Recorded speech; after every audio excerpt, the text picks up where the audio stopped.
Subject verb এগ্রিমেন্টে নাম্বারের ব্যবহার ভীষণ প্রচলিত এবং আমরা খুবই ভুল করে বসি যখন আমরা এই প্রশ্নগুলোকে উত্তর করতে যাই। আমি এখানে দুটো রুলস এনেছি, একটা আছে দেখো এ নাম্বার অফ, আর একটা আছে দা নাম্বার অফ। এই দুটো রুলস আমি এনেছি, তাই আজকের ভিডিওতে চলো আমরা এই এ নাম্বার অফ বা দা নাম্বার অফের ইউজ শিখব। ওয়েলকাম টু দাদার ক্লাস ঘর। প্রথমেই এ নাম্বার অফ। এ নাম্বার অফের পর যদি প্লুরাল নাউন থাকে তাহলে আমরা কি করব? এ নাম্বার অফের পর যদি প্লুরাল নাম্বার থাকে তাহলে অবশ্যই প্লুরাল ভার্ব নেব। তাহলে এ নাম্বার অফ স্টুডেন্টস কি হবে? এখানে আর হবে। A number of students are playing in the field.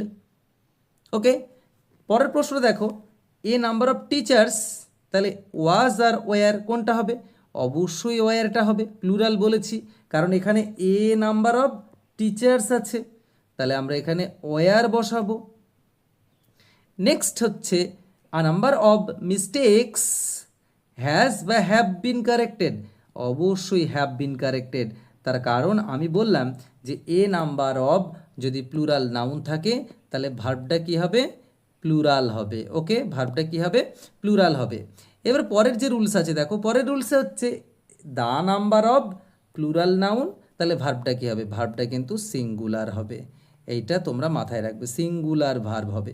ওকে, তাহলে এখানে দেখো the number of students plural in the class, তাহলে কি বসবে? ইজ বসবে, is thirsty. Okay, the number of the students in the class is 30, sorry হ্যাঁ 30। তারপর